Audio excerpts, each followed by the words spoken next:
কঠিন এক সময়ে বার্সেলোনার দায়িত্ব নিয়েছিলেন হ্যান্সি ফ্লিক।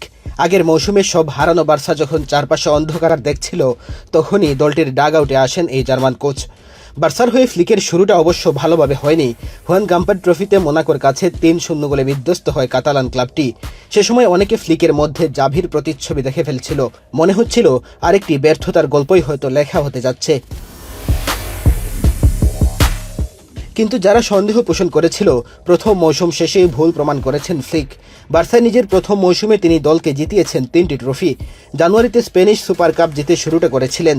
এরপর গত মাসে কোপা দেল রে ও গতকাল রাতে বার্সা নিশ্চিত করেছে লা লিগা শিরোপা।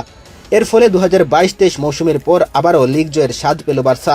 ফ্লিকের হাত ধরে বার্সার বদলে যাওয়ার পেছনে ভূমিকা রেখেছে বেশ কিছু কারণ। জার্মান জাতীয় দলে ব্যর্থ হলেও ক্লাব ফুটবলে ফ্লিক সেরাদের একজন। বায়ার্ন মিউনিখের হয়ে ২০১৯-২০ মৌসুমে ট্রেবল জয়ের পাশাপাশি বেশ কিছু ট্রফি জিতেছেন তিনি। ফলে সাফল্য কিভাবে পেতে হয় সেটা তার মোটেও অজানা ছিল না। আর এই সাফল্যের পেছনে ফ্লিকের মূল অস্ত্র তার কৌশল। টেকটিক্যালি শুরু থেকেই খুব দূরদর্শী ছিলেন ফ্লিক। নিজের কোচিং দর্শনের পাশাপাশি বার্সার চিরায়ত ফুটবল ভাবনাকে গুরুত্ব দিয়ে রণকৌশল তৈরি করেন এই জার্মান কোচ। তবে মৌসুম জুড়ে নিজের কৌশলকে অন্ধভাবে আঁকড়ে ধরে রাখেননি তিনি। খেলার প্রয়োজনে হাইলাইন ডিফেন্সের মাস্টার ক্লাস যেমন উপহার দিয়েছেন, তেমনি পজিশনিংয়ের ক্ষেত্রেও দেখিয়েছেন দারুণ মুনশিয়ানা। ডিফেন্স, মিডফিল্ড ও ফরওয়ার্ড লাইনের মধ্যেও ফ্লিক গড়ে দিয়েছেন দারুণ সমন্বয়। নিচ থেকে বিল্ড আপ তৈরির সময় মিডফিল্ডকে সক্রিয় রেখে প্রতিপক্ষকে চাপে ফেলেছেন।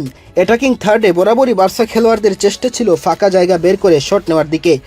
আবার পিছিয়ে পড়লেও ঘুরে দাঁড়ানোর লক্ষ্যে কৌশলে সূক্ষ্ম কিছু পরিবর্তন এনেছেন ফ্লিক। ফ্লিকের কৌশলের আধিপত্য বুঝতে শুধু এল ক্লাসিকোর দিকে চোখ রাখাই যথেষ্ট। শক্তি সামর্থ্যে সমান হওয়ার পরও রিয়ালকে মৌসুমে ৪বার বার্সা কুপোকাত করতে পেরেছে মূলত ফ্লিকের কার্যকর কৌশলের কারণেই, যা শেষ পর্যন্ত দলটিকে ট্রফিও এনে দিয়েছে। মৌসুম জুড়ে বার্সার ধারাবাহিকতার অন্যতম কারণ দলের দুই উইঙ্গার রাফিনিয়া ও লামিনে ইয়ামালের দুর্দান্ত পারফরমেন্স। যখনই দলের প্রয়োজন হয়েছে, বেশিরভাগ ক্ষেত্রে এ দুজন সামনে এগিয়ে এসেছেন। সবশেষ এল ক্লাসিকোর কথাই ধরা যাক। রিয়ালের বিপক্ষে কিলিয়ান এমবাপ্পের জোড়াগুলি পিছিয়ে পড়ার পর ইয়ামাল ও রাফিনিয়ার পারফরমেন্সই সেদিন বার্সাকে উদ্ধার করেছিল। তবে সেই ম্যাচটি একটি উদাহরণ মাত্র। মৌসুম জুড়ে অসংখ্য ম্যাচে বিপজ্জনক পরিস্থিতিকে দলকে রক্ষা করেছেন এ দুজন, যা শেষ পর্যন্ত বার্সাকে শিরোপা জিতিয়েছে। শুধু দলীয় সাফল্যে নয়, ব্যক্তিগত অর্জনেরও হাতছানি আছে দুজনের। ব্যালন ডি'অরের সম্ভাব্য বিজয়ের তালিকায়ও আছে তাদের নাম। এ মৌসুমে রাফিনিয়া ৫৫ ম্যাচে ৩৪ গোল ও ২৫টি অ্যাসিস্ট করেছেন, যেখানে লা লিগায় ৩৪ ম্যাচে তার গোল ১৮টি, অ্যাসিস্ট ১১টি। অন্যদিকে ইয়ামাল সব মিলিয়ে ৫৩ ম্যাচে ১৭ গোলের পাশাপাশি ২৫টি অ্যাসিস্ট করেছেন। লা লিগায় ৩৩ ম্যাচে তার গোল ৮টি, সহায়তা ১৫টিতে।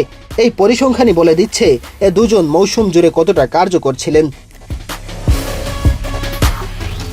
এই মৌসুমে এক পর্যায়ে লা লিগার লড়াইটা মনে হচ্ছিল মাদ্রিদের দুই ক্লাব রিয়াল ও আতলেতিকো মাদ্রিদের মধ্যেই হতে যাচ্ছে। বিশেষ করে জানুয়ারির শেষ দিকে শীর্ষে থাকা রিয়ালের চেয়ে বার্সা ৭ পয়েন্ট পিছিয়ে যাওয়ার পর অনেক বার্সা সমর্থকই হতাশ হয়ে পড়েছিলেন। কিন্তু এরপরই উল্টো পথে যাত্রা শুরু করে দুই দল, যেখানে বার্সা কেবল ওপরে চড়েছে আর রিয়াল নেমেছে নিচের দিকে। এক পর্যায়ে লা লিগার নিয়ন্ত্রণও নিয়ে নেয় বার্সা, যার ফলে শেষ পর্যন্ত শিরোপাও জিতে নিয়েছে তারা। শিরোপা জয়ে বার্সার অসাধারণ পারফরমেন্সের কথা অস্বীকারের সুযোগ নেই, পাশাপাশি দায় আছে রিয়ালেরও।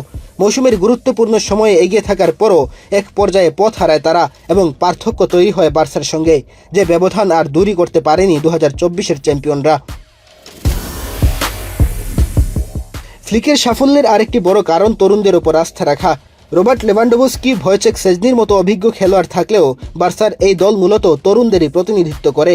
Lamine Yamal, Pedri, Pau Cubarsi, Ferran Torres বা এরিক গার্সিয়ার মতো তারকাদের বয়স ২৫ বা তারও কম। এই খেলোয়াড়রাই মূলত মৌসুম জুড়ে ইঞ্জিনের মতো ধারাবাহিক পারফরমেন্স করেছেন, যা বার্সার সফল হওয়ার পথেও রেখেছে বড় ভূমিকা। মেহেদী হাসান তালহা, বাংলাদেশ প্রতিদিন।